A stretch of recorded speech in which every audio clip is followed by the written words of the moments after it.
Kamaangaa siin jaabeeyte. Silaa kamaangaa jechuun tun amma siifee eenyu wajjin jirtaadha amma tana meeqaatiin irraa muraddaadha. Aboo qonnaan rabsa jeetii raddaatiifaa tumuu ture.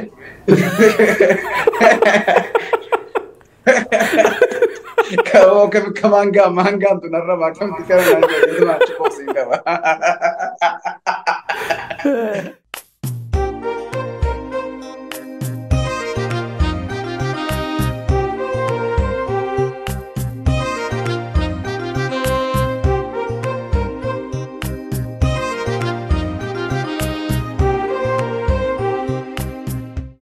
Akam jirtan kabajamtoota hordoftoota Forex Entertainment kan daawwachaa jirtan Forex Entertainment irraa qophii keessummaa torban yeroo tokkotti dhiyaatudha. Qophii keenya keessummaa arraatiin dargaggoo ajaa'ibaa tokko qabannee dhufne. Dargaggoon arraan tana qabannee dhufne irreecha barana irratti waan ajaa'ibaa tokko agarsiisaa ture.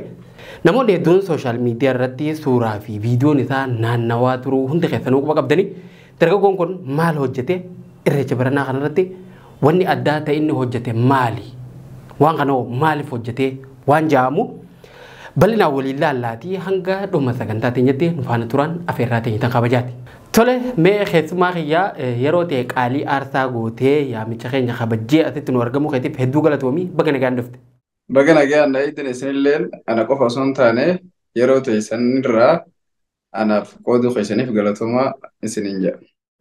Tole ammallee irra deebi'ee hedduu tokko ulfaadhu meegaa namni hedduun sooshaal miidiyaa irratti illee si beekaa ati nama sooshaal miidiyaati garuu mee akka ka'umsaaf nuuf tolutti maqaan kee eenyu fi iddoo dhaloota keetii nutti himiti achirraa eegallu. Yaa iddoon dhaloota kiyyaa gaara mul'ata burqaa tirtiraa gola'uudha magaaluma aanaa magaalaa burqaa tirtiraa duwwaa shan keessatti hin dhaladhe achuma guddadhe. Maqaan kiyya guutuun ammoo Hamza Abbaa Jimaan naan jedhan. Sooshaal miidiyaa irratti qabee Hamza Ibrahimi Abbaa Jimaan taate iddoo kana. Maqaa dhugaa yoo ni maddee Hamza Ibrahimi Hamza Oromootti illee ni beekama sooshaal miidiyaa irratti akkasi. Tole iddoo takka galatoomii yeroo ammaa hojii jiraataa jirta. Amma magaalaa Finfinnee keessan jiraata. Reedduun namaa biyya Arabaa akka waan jirtu si beekan illeedha. Biyyuma keessan jira magaaluma Finfinnee keessan jiraata. Tole gaamee arraan tana waan addaa tokko dhiyoon tana irreecha baranaatiin wal qabsiiftee waan ati hojjechaa turte waan ati garsiifte namoonni hedduun suuraa fi viidiyoodhaanis sooshaal miidiyaa kanarratti wal harkaa fuudhaa turanii. Mee jalqaba irratti gara dhimma ati dhiyoon tana harkaa qabduu kanatti seenuu keenyaan duratti irreechi baranaa akkam ture mee si achi ture waan ta'eef. Yaa irreechi baranaa hedduu bareedaadha. Egaa irreecha namni hedduun amantii jecha jiranii garuu akka agartee warri irreecha hoogganu himutti yookiin akka mootummaan naannoo Oromiyaa jirutti viidiyoodhaan ni jira. Ani viidiyoo sanarratti hirmaadheen jira. Foorumii shanaffaa irreechaa jedhanii hoteela sharaatanii qopheessanii too jechuudha. Obbo Shimallis Abdiisaa faanii achirratti affeerameera. Waraqaa miidiyaalee fudhadhee achirratti seenee argamee jira. Achirratti namoonni hedduun yaadii isaan kennanii fi ibsa isaan irreecha ibsa godhanii uummataaf adda baasan namni achi taa'ee dhaggeeffatanii hubata. Fakkeenyaaf amma Qajeelaa Mardaasaa, Shimallis Abdiisaa namoota hedduu dubbate. Achirratti irreecha amantii wal qabsiistanii amantii gootanii gar tokko dhiibdanii akka Oromoon tokkummaa isii hin jabeeffanneef gara amantii takka dhiibdanii warri yaaddan irreechi amantii miti aadaadha jedhan. Achi keessatti warri waaqeffata amantii isaanii Rabbi galatoonfatu ammoo mirga qabaa Islaamni illee Rabbi galatoonfatu hundinuu galata yeroo hunda namni Rabbiif galata ni galcha. Akka barbaadanii Rabbi galata galchuu san mirga keessanii malee kan amantii waaqeffataatii miti. Kallacha sirna gadaa Oromooti jedhan. Gadaa beekamaadha. Sirna ittiin bulmaata ilma namaati. Kan Oromootaa jechuudha. Kan amma addunyaan Ameerikaan itti bulu jirtu kana Oromoon yeroo dheeraa dura ittiin bulaa turte. Kallacha sirna gadaa saniiti malee amantii miti jedhanii jiranii. Inshaallah viidiyoo sooshaal miidiyaa irratti daawwattan jeetii yaada. Kanuma irreechi hedduu bareeda. Tole hedduu gaariidha. Mee ati irreecha irratti yeroo meeqa hirmaatte kanuma wal qabsiiftee ammoo yoo kanaan dura hirmaattu taate irreecha baranaa wanni adda godhu jettee yaaddu ni jira. wanni ati taajjabderra. يعني إسلاما أكا أنا دقيمتي إيمانا في تكتم ربيتي في أمانتي إسلاما وان إيمانا جانسن وانين of case أبو فيتشا waa'ee irrachaa duraan akka malatti hubachaa waan turuuf jecha yeroo takka illee irratti hirmaadheen beeku kan baranallee irracha irratti hirmaachuu osoo hin ta'in dalagaaf hin dhaqe malee irracha hin dhaqne. Takkumaatu irratti hirmaadheen beeku irracha irratti. Kan baranaa kana ammoo dalagaaf hin dhaqee masqal square yookiin addabaabaayii abiyoot akkasii jijjiiramte maqaa dila qabdi ammaan tanaa yookiin ammoo luqa abbaa hormaa jedhaniini bakka sani lafaan ani irra deemee gartee bakka jimaatti agarsiisisanii waanuma isiin maallaqa jimaatiin akkasii bareeffamtee tolfamteefin bakka san islaamnillee dirree idaa itti salaata warri kiristaanaatis achumatti gubaa isaanii gubanii ayyaanni adda addaa achi kabajama. Ani lafti sun waan maallaqa jimaatiin tolteef jechaan achi dhaqe jimaa gabadde. Okay. Tole gaa mee hedduu galatoomi. Mee ati gaa jimaa qabatteeti bakka sanitti akka viidiyoo irratti laalluu kanatti bifa saniin agarsiisaa turte maalirraa haateeti waan kana godhuu dandeessame sababni ati waan kana gooteef maali? Yaa gaaffii bareedduudha. Maal seete yeroo dheeraa jechuudha jimaa kana Itoophiyaa kana keessatti jiraachuun isaa beekamaadha. Garuu jimaan dinagdeen Itoophiyaa waa sadi waan akka gaarii galii irraa argattu qabdi biyya alaa erguudhaan jechuudha. Doolaara sanuu maallaqa Itoophiyaa osoo hin taane. Sadeen san keessaa jimaan maallaqa galii galchuudhaan takkafarra jira. Garuu maallaqa haa galfatanii har'a argatanii malee namni isaan sadarkaa kennaniif jimaa miti. Jimaan akka waan dhumaa sadarkaa keessa hin jirretti uummata barsiisuu hin barbaadani yookiin bu'aa isaan nama barsiisuu hin barbaadan. Sanirraa kan ka'e magaalaa Finfinnee tana keessatti utollee gurguddaan akka iskaalaayitii fi sharaawatan faan amma jimaa yoonii fi ati qabattee dhayxee kilaasirraa kireeffattee ittiin qamaa jette si dhorkanii garuu achi keessa wiskii fa'aa gurguran jechuudha. Waan Oromoo waan mootummaa fi Itoophiyaaf illee galii hin qabu. Waan akkasii sanii gartee waan warqii caalu kana maalii fi sadarkaa dhoowwanii akka waan qushaasha wayii lakkaawwan hajaa'umu yeroo hedduun dhagayamaa ture jechuudha. Waan dhaqunnamaa ture. Sanirraa kan ka'een jimaa kana akka gartee waan hamtuu hin taane waan ittiin qaanfatan akka hin taane beeksisuudhaaf jimaa san fuudhee achitti argame jechuudha.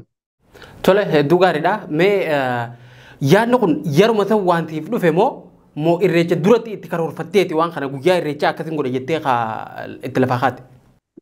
Namni jimaa yeroo dheeraa kana keessa ture garuu ammoo jimaa kana qabadhee dirree addabaabaayii abiyoot san dhaqee agarsiisuudhaaf kan naa dhufe yaadne irreechaaf torban tokko mokkannee osoo hafee jiruuti. Fakkeenyaaf Obsaa Ahmadiin saayiba kiyya hojii dalaynaa isatti himeetiin jira jechuudha. Torbee dhufu irreecharra jimaa qabadhee ni dhaqa jetti himeetiin jira.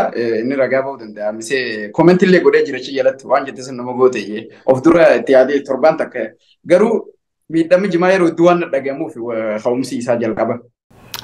Toleme bu'aan waan kanarraa argame hoo jira jettee ni yaadda? Ani bu'aan yeroo duraatti akka yaada fayyatti dhaqeetumaan godhaadha malee bu'aan ni argama jee hiyyaan. Garuu ammoo eega godhamtee booda namoonni hedduun daawwatanii keessaafu finxaaliyyiin Itoophiyaa tarraadhumaatti biyya alaa jiraattu fiinxeen isii hundi irraa dubbatanii jiranii. Wanni isaan dubbataniin jecha hamaadha. Magaalaa teenya magaalaa Addis Ababaa qushaashoottee jirti jimaan qushaashiisanii jiranii waan akkasiitiin dubbatan jechuudha. Wanni isaan dubbatanii waan gaarii miti. Ammoo Oromoon hedduunis akkasuma namni hin argin ni jira jee yaadu. Meegaa jimaa qabattee akkasitti addabaabaayii irra deemuun keessattuu yeroo irreechatiin jechuudha. Kanaan wal qabatee mee mudannoon si mudatte takkaa'uu rakkoon bakka sanatti qunnamte jirti? Rakkoon guyyaan irreecha irratti argamee jimaa agarsiisu na qunnamte hin jirtu. Garuu achi dura yeroo hedduu jimaa bareedaa akkanaa kana gartee jimuma akkanaa kana bitattee yoo ati hoteela dhayite achaani mijaanii guyyaa meeqa ganna deebisaniitiin namuma kararra taa'uudhaaf kannaa oolu jechuudha. Mudannoo akkasii na mudachuu ture malee yeroo irreecha irratti poolisoonni na gaafatanii yeroon deemee seenuu ni deemu fattashaa akka ajaa'ibaa jira. Jimaan akkanaati dhedheeraadha. Akka waan nama miidhaa qabadhee deemuu itti fakkaattee eegana fattashan booda kun maal ijaanii harka qabanii keessaa baasee akkana lulee agarsiisnaan okkee biddeen abaqaa deemaduu ni naan jedhan warri federaalaa warri nama fattashu jechuudha. mee rakkoon kun gaawwan inni irraa ka'e rakkoo qotee bulaan Harargee keessa jiru kana addunyaatti agarsiisudha jettee kaayyoon keeti. Mee rakkoon qotee bulaan Harargee yeroo ammaa karaa jimaatiin takkaahu dinagdee isaa kana gabaatti dhiyeeffatee gurgurachuu irratti bu'aa irraa argachuu irratti hanga xaarii isaanii takkaahu laffaatii isaanii bu'aa irraa argachuu dhabuun kuni sadarkaa maalirra jiramee ati akka nama itti dhiyeenyaan waan kana quba qabuu takkaahu dhimmoota kana irra deddeebitee dubbachaa kana durallee yeroo ammaan tana akkanatti mul'ate malee kana durallee waan hedduu yerooti irraa dubbattuu fi gara viidiyootii fi barreeffamaan illee yeroo waan kana naannessisu nan arga. Mee rakkoon kun sadarkaa akkamirra jirti ammaan tana mee? Yaa dhugaa dhagaa akkuma beekamu jimaan kun galii galchuudhaan sadarkaa takkafarra jireenya jeetiin jira Itoophiyaa keessaa. Ni beeka mootummaan Itoophiyaa guutuun isaanii maallaqa bakka irraa galfatan. Garuu ammoo dhiyeenya kana akkuma beekamu duulee hedduu bakka adda addaatiin godhaa turre jechuudha. Akka mootummaan haala mijeessee akka durii sanitti deebisu. Jidduutti qabamee jimummaan kunuu bitamuu didee jimaan babbareedaan gabareen teenyatti lafaatee jalaa kaaftee harka qullaa qaama qullaa si aduu keessa jalaa kaaftee bishaan obaastee magarsitee fiddusan ni beekta argitee jirta ati ijoollee gabareeti. Anilleen akkasuma sansan hedduun dhagahamaa turte mataan dhukkubsaa turte yeroo hedduu beeksisa jimaa kana godhuudhaaf illee xayyaaraan illee Jabuutii geessee jimaa waanuma xiqqoo jechuudha waan tirfii hin qabne beeksisaaf yeroo hedduu geesseeti beeksisa godhaa turre. Jimaa Jabuutii kamuu jirra kun olaalummaan ganna wallaahi laazimii asitti kun shanfaadha. Egaa akkanatti raa godhu jira baara gubbatti. Oromoon Itoophiyaa jirtu jechuudha. Jimaa fidaa, jimaa asii gurguraa, foota baara kanarra qamaa galaa biyya ta'e sanitti. Xayyaaraan yaatan, xayyaaraan dhufta. Cikin akka illee hin jirtu biyyi Oromoon biyya irra deemu jirti. Nurraa eegalee amma gana akkana jechuudha haala kana ayyaana.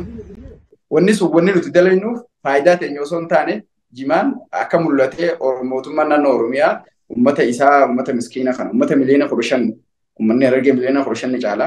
Uummanni miliyoona 15 kuni rakkoo jimaa san jala akkaataa itti boofaraa hedduudhaaniin yaalaa ture. San keessaa wanni guddoon amma achina fide ani nama jimaa hin qamaane jimaa hin qabaa'u garuu jimaan hin jaaladha. Li'annahu sababni isaa Oromoo miliyoona 15 ittiin jiraata jiruu jechuudha. Namni miliyoona 15 bakka takka rakkatee Oromurra jimaan kuni ol bahee hayyamamee akka addunyaatti bakka hunda oofanii namni sun jiraatutu caala jechuudha. Akka seera rabbittiis. Sanirraa kan ka'e rakkoon akkasii sun akka furamtuufiin kanallee godhe rakkoon ammallee hin furamne jimaa jechuudha akka furamtu haaraan nu dalaguu jechuu barbaada. Tole hedduu tokko galatoomii mee akka nama dhimma kana gaa itti dhiyeenyaan hordofaa tureetti furmaanni waan kanaa maali jettee yaaddameetti? Furmaanni waan kanaa mootummaan naannoo Oromiyaa tolchuuf ture duraanii. Haala bareedaadhaan akka biyya Keeniyaa sanitti amma biyya Keeniyaatti Saamu'eel Ruuto hama biyya bulchuutu turaasa waa'ee jimaa. Biyya Itoophiyaatti ammoo gartee haala mijeessee gartee akka uummanni fi biyyilleen irraa fayyadamtutti mootummaan bootaa kanneef hin jiru. Silaa namni waan kana sirreessuu qabu mootummaa naannoo Oromiyaa osoo hin taane mootummaa Itoophiyaa mootummaa federaalaati jechuudha. Isaa biyya kana hooggana waan ta'eef. Mootummaan naannoo Oromiyaa kun bootaa buufata isaa bakka adda addaa bakka bareedaa gartee istaandaardii qabdu geessee tolchee achitti Oromoon akka kallattiin ergattu Somaalee keessaa baastee Oromoo fi qotee bulaa fi naggaadee bittuu fi qaxxitaa bakka itti gurguramu. Bakka kana jidduu akka namni yaa'u mootummaan karoora baasee osoo dalagaa jiruutu yaada mootummaan naannoo Oromiyaa kana irra guddaan gabareen teenyaas naggaadonniinis nu banne mootummaan jimaan ol qaqqabe jedhanii karaa torban diifaan oolanii bakka aduulliinis gurguramee mootummaanis bakka silaa jimaaf qophaa'e san gama kuduraa buufata kuduraa fa'aatti jijjiiruuf waan akkasii faaf barreessee ture garuu uummanni irra didee jira. Silaa uummanni illee hubatee mootummaan illee wal hubatanii akka mootummaan yaadisan godhanii qaxxitaa gabareen teenyaas liqittiin gurgurattu kaashii gurguratti naggaadeenis qaxxitaa Somaalee dhaqxee itti gaafatamummaa rispoonsibiliitii waan kanaa mootummaan waan qabuuf jecha sodaa malee bakka sanitti gurguratee doolaaratti jijjiirrattee meeshaan itti fidattee dhufti jechuudha. Isiin sun irra deebi'amtee bakki duraan mootummaan yaadisan irra deebi'amtee bakka akka geessuun barbaadan akkasii furmaata ni argata jeetii yaade. tole hedduu gaariidha. Mee kana biraatiin ammoo gaa ati achirratti yeroo akkasitti jimaa qabattee agarsiiftu san ergaa viidiyootiin wajjin ati dabartee jira. Biyya tiyya keessatti akka fedhen tahaa waan jawuutu akka agarsiisaa turte. Mee jijjiiramni biyya keessatti Finfinnee keessatti waan akkamtu jira mee amma? Gaaffii bareeddudha isin tunulleeni. Biyya tana keessa biyya Itoophiyaa tana keessa jechuudha amma booda namni dhiigaan Oromoo hin ta'e yoomiyyumaahu biyya tana kontirool godhee bulchuudhaaf illee nama gabroonfatuuf illee hin danda'u jechuudha.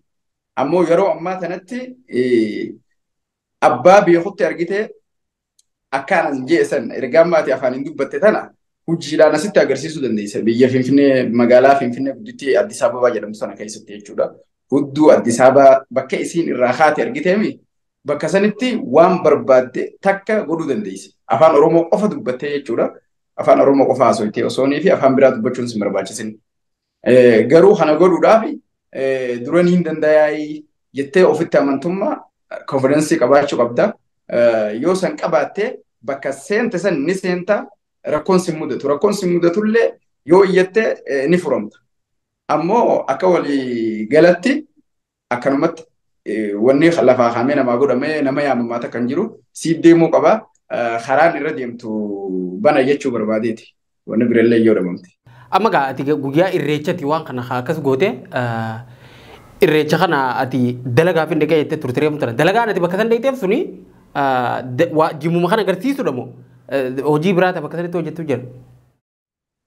Okay, gaaffii bareedaadha. Dalagaan tiyyaani hariiroo mootummaa wajjin hin qabu hojjetaa mootummaatii miti. Akkasuma horee gaggeessituu irreechaatii miti foollee waa hararraa nagee eeyduu miti. Waan kalla isan jiru hisbuma jechuudha. Ummatuma jechuudha. Garuu dalagaan hin dhaqeef jimuma rakkoo keessa jiru kana rakkoo keessaa yoo rabbi sababa kanaanillee namni arge jechuu barbaadeeti. Jimumaan beeksisuudha qe'anii jimaa achitti argitee achitti jabana gootee qabanuu dalagaa waan taateef jecha dalagaan hin dhaqeef jimuma achitti jabana godhu lolloqachuu. Gara biraatiin gaamee namni hedduun jidduu kana Finfinneetti galaniiti Finfinnee tana keessa jiranii irreechuma duraa'uu wantoota garaagaraa Finfinnee tana keessa agarsiisaa turtanii isii fi obsaa fi namoonni tokko tokko gabbaatanii Finfinnee tana keessa akka waan tokko tokko yeroo nu agarsiiftan mul'ataa jira. Mee Finfinnee tana keessatti Oromoon akkamiin ilaalamaa jirti amma? Yaa ammaan tana Oromoon magaalaa Finfinnee tana keessatti akkatti ilaalamtu akka baalaa gizee ilaalamtu magaalaa Finfinnee qofatti hin baane. Dhuguma baalaa gizeen uummanni nuun jawwatuun dhuguma. Yaa asitti baalaa gizee ilaalamti garuu maal itti fayyadama keetirraa baalaa gizee siin jaan yoo ati gartee akkuma durii san warri akka durii sanii yaadus akkuma durii sanii si gartee hin jijjiiramne yoo akkasii jaatte hin jijjiiramne bakka sana magaalaa Finfinnee tanatti yoo ammoo jijjiirama jettee mataa ol qabattee bakka silaa lammiin Itoophiyaan seente jettee ati yaaddu hunda seente baalaa gizee san ta'uu yookiin yeroon takkalleen akkas hin daangeessu. Wanni takkalleen ati Oromoo taate magaalaa Finfinnee keessatti dalagachuu deemuu waan barbaadde godhu akkas hin daangeessine abbichuma gartee waan silaa waan godhu san godheetu iyyuu itti dhagahamaa jechuudha arga jechuudha.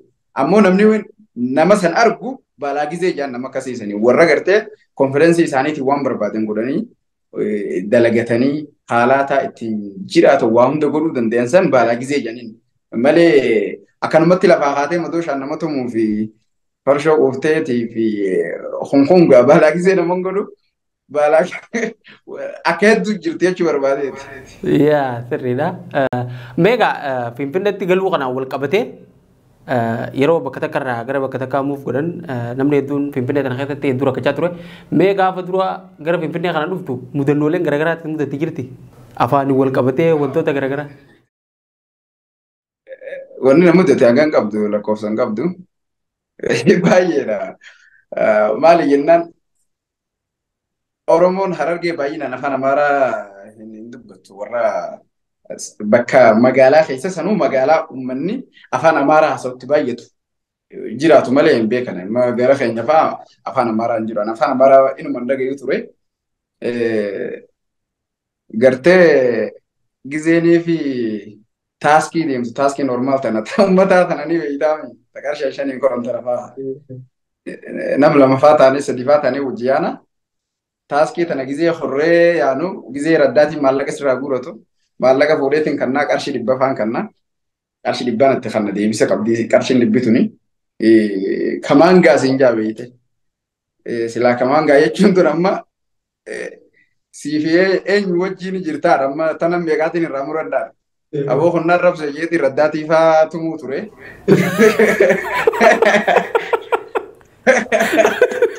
Kalau ke mangga tu narra macam kita nanya itu macam kau sih kau.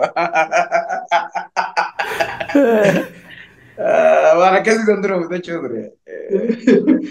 Jalan يوم ما خينا خنطرات هذا نفرد ديس أصلا عندي مو يو خرر أنا ما جالس يجون أكاسيت أخانا مارتين إبسط شوان الدنيا بوكس مان أنت مان ديكو مفان الرئاسة. خرابين عندي بديته.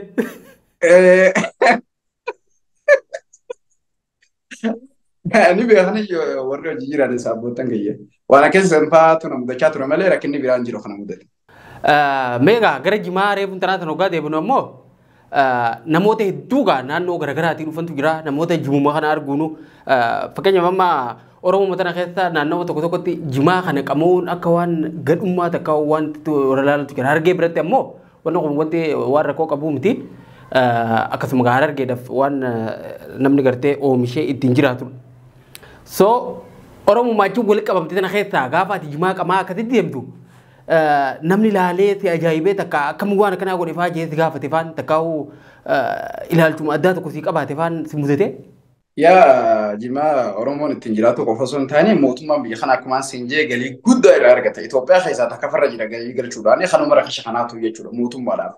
Gabari dah faedah kamu ni melihat mau maju je curang. Pakainya kami tayar Ethiopia jemaah dah bitam je curang. Tayar boingi طيارة خاجمام بتمجر بونجين طيارة يجو جمام مالك جماعة كم بتمجرا خرام قدان في الدبابين هايوين قدان توبة دلقوا مالك جماعتين دلقما بكين أني لا نرد مسوني مالك جماعتين دلقم تيجو بكين رجعت تقولم تي مسكلا دبابة بكين أمني دري إذا تسالات سنجتشو خنابيا جمان ولا وانت ولا لني متوام ونحساب ملي قداتي فور رسان الله أكا إنكشاشي سنة akka gartee waan qoshasha wayte hilaalleef namni hundi akka angode san gode barsiisu qaban jaa garuu namni nagaafate tokko na raabsinan jee eegana bira chokute nattas deebi'ee na kadhate ni raabseefi poolisoonni tetteessullee anga silaanii kannaa fi wanni yaanni xiyawaan ka biraa ta'eefin hin kanniniif malee poolisiin federaalaa hundina kadhachuu turte jechuudha garuu viidiyoo hin waraabne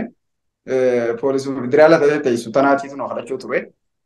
Ammas ijoolleen Oromoo tanaannoo bira naajimaa qamoo kana arginanii aboo harargicha kana hojii footoo kana jedhanii naqabanii footoo achitti inni wajjin kakaanii viidiyoollee waraabbatanii Oromoon jimaaf jibbannan qabdu garuu ni jira namoonni tokko tokko jimaa qoshaashiisuu barbaadanii uummanni akkasiisanii jimaan xaaharaa jimaa nyaachaa salaatuu dandeessa ibaadaa rabbi godhuu dandeessa quraana qaroo dandeessa jimaa waan garan nyaatamu. Waan xaara irraa dhumaati. San waan taateef jecha warri akka bakka gurguddoo 5-star hotel minaamin warri jiru kuni akka jimaan urseenee keessa qamaamuu kaayyaman akka nuuf fayyamanii hin barbaade. Gara biraatiin ammoo mee waa'ee hojii tokko tokko yeroo hojjetan isin agarraa hojjetaa fi hojjechiisa biyya alaa ejensii namaan itti wal qunnamsiiftan yeroo garaagaraa sooshaal miidiyaa irratti yeroo beeksiftan argaa turre mee wanni kun yoo akkamitti hojjettanii sadarkaa maalirra jirtan waan kanaan akkamitti hojjetama immoo information namni argatu waan qabuuf. Yaa dalagaa kana dalaguudhaaf jecha duraan dursa hayyama daldalaatii fi biiroo kaarmeetirii 50 akkasuma doolaara Ameerikaa doolaara 100 akka maallaqa Itoophiyaa yoo jijjiirte gatii baankiidhaan birrii Itoophiyaa miliyoona 5.8 kaashee achirratti closing account irra kaayiseeti dalagaa kana seenta jechuudha. Dalagaa itti gaafatamummaa ajaa'ibaa qabdu jechuudha. Dalagaa hedduu ulfaatuuti. Piroosesa isii keessaa bu'uun ni jabaata. Nuti ammoo alhamdulillah rabbiin nu laaffisee jira. Bakka hunda dabarree jirra. Akkuma dalaguma jirra gaa. Hedduu takka bareedaadha. Mee gara kamiin namni isin qunnamuu danda'a? Waan kana wanni irratti deebi'ee gaafadhuu fi dubartoonni keenya ejensii hin beekamne takkaahuu bakka uummata hattuu garaagaraatiin deemanii yeroo bakkan taanetti ergamanii hojiillee hojjetanii maallaqa isaanillee waan gatii laffaatii isaanii yeroo hin argannee fi wantoonni garaagaraa yeroo irra gahan iyyaa turanii sooshaal miidiyaa irratti illee dubbatamaa ture dhimmi kuni. Kanaafin mee namni akkamitti isin argachuu danda'a bifa kamiin nama erguu dandeessan? Yaa dhugaa keetti miidhamni Oromoo hedduu hamaadha. Nuti ammoo gama keenyaan itti gaafatamummaa guutuu waan qabnuuf jecha namni sun yoo du'ees inshuraansii waan kafaluuf jecha gumaanni kafalama reeffisaa qaxxaa kabajaanas dhufee maatii isaanii biratti awwaalama yoo duutellee jechuudha. Akka rabbiin beekamu ilmi namaa namni ni du'a suni rakkoo adda addaatiin du'a. Yoo madaamii maallaqa dhorkattellee maallaqa isii ji'amatti akka dhorkattus asii Itoophiyaadha akkaawuntii isirra gashineefi yookiin akkaawuntii warra isirra gashineefi nuti madaamii sannuu turraa fudhataa jechuudha. Yoo dalagaan itti jabaattillee dalagaa isin madaamii waliin taanillee irraa jijjiirraa magaalaa Riyaad keessatti jechuudha. Saudi Arabiyaa akkasuma Qatarii fi Dubaay Jordaan biyyaan kana itti gaafatamummaa qabna. Garuu miidhamni Oromoon teenya miidhamaa turte lakkoofsan qabu warri seeraan deemu jechuudha. Warra seeraan ala deemu warra baaraa dhiisuu warri seeraan deemu kunu paaspoortii isaanii fidanii biiroo kannanii biiroon osoo hin oofne amatti akka ji'a jaafaa tursiisee paaspoortii isaanii deebisuudhaaf waywaatanii jilbarra kufanii kadhatanii qarshii 5,000 maallaqa Itoophiyaa kafalanii paaspoortii isaanii fudhatan jechuudha. Deemisi sun hundi irraa hafe. Dallaaloti adda addaa jira paaspoortii isaanii daandii irratti irraa fuutee jalaa dhohoysitee qarshii hangana ergii suuqii akkanarraa fudhadhu jetteeni namni cinqaa turte baay'een eegaaniif nuti xumurree fi nurraan deemanii waan akkanaa kana nu himaa turan jechuudha. Mudannoo isaa mudattee hedduu takka Oromoo nyaachuu jira uummanni biyya afaan Oromoo hin dubbanne kun jechuudha. Hedduu takka qiyaasan qaban. Tole namni gariin ammoo ejensiidhaan isin farraan deemeti erga bakka hojii san dhaqee nagaan hojjetaa jiru bakka sanii bada faadha. Sun yoo dhimmoonni kanaa kunis ilaallata? Dhimmi kanaa hoyyoonii fi gartee ka isiin baddu taate eegee isiin ofii isiitiin badde nu ilaallatu. Garuu ammoo yoo baddeessiidhaaf rakkoo guddaadha. Biyya kanatti illee galuu hin dandeessu mootummaan Suudii nama azaba. Yoo fi paaspoortii hundachi dhiistee yoo badde silaa dookumentii guutuu dhiistee badde waan ta'eef jecha akka hin banne qofaan dhaamsadhamaa fi malee nama badde hundi goonuuf hin jiru. Garuu yoo badde rakkoo guddoo isa qunnama. Tola mee hedduu galatoomii sa'aan keenyas gara dhumaa deemaa jira. Mee sagantaa keenya guula buundura wanni hanga ammaa hin kaasin takkaa'uu dubbachuun qaba jettee yaaddoo jiraattee carraatii ilaalleetiin sagantaa keenya guula. Wanni ati hanga ammaa hin kaasin yoo jiraatte addabaabaayii masqaluskari yookiin luuqa abbaa kormaa bakka dirree guddaa iidaa san irratti viidiyoon hambeessisa jimaa kana akkanatti qama'aa akkana qamaa asirra haallee deemu san warri duraan Oromoo isin jedhu gartee warri duraan warri nuti miidiyaadhaan deddeemnaa hedduu viidiyoo poosti godhee daaloo godhee poosti godhatee kun upload YouTube irra godhatee gartee olii gadi hin deddeemaa ture warra nuti YouTuberoota Oromooti Facebookeroota Oromooti warri jiru warri nuti warra sooshaal miidiyaati jiru tokkollee isaanii poosti hin goone garuu Muwaas Mahammad mucaa warra diradhaa sun agalatu poosti godhee jira. Ankaniin godheef dhuunfaa kiyyaaf osoo hin taane uummata miliyoona 50 akka furmaata argatuu fi kaniin godhee akka isaanis gartee miqanyummaa yookiin yaada biraa hunda ofirraa dhiisanii tokkummaa Oromootiidhaaf sagalee uummata miliyoona 15 akka ta'aniin barbaada. Keessaafuu eega kan harkatan duula banuun baay'ee salphaa ture. Ammallee yeroo inni jira itti fayyadamaadhaan isiniin jaa kana wanni ati irraanfatte warroota sooshaal miidiyaa fayyadaman akkaataa uummata biratti gahu wanni kun warra mootummaa biraas addunyaa irratti akka dhagahamu godhuudhaaf warri duraan sooshaal miidiyaa fayyadamu maaliif callisanii viidiyoo sana kanuma daawwatanii maa'usanii kana wanni ati irraanfatte. Hedduu takka galatoomii ammallee yeroo ta'e qaalii aarsaa goote asitti nu argamtee gaaffii deebii bareedaa kana nu wajjin godhuu keetiif hedduu takka ulfaadhu galatoomii siin jaa. Galatooma nagaan nu tura. Egaa kabajamtoota hordoftoota Forex Entertainment qophiin keenya keessummaa arraantanaa dargaggoo Hamzaa Ibraahimii wajjin goone hanga ammaa hordofaa turtan kana fakkaata qophii keenya biraatiin hanga walitti deebinutti nagaan nuuf tura.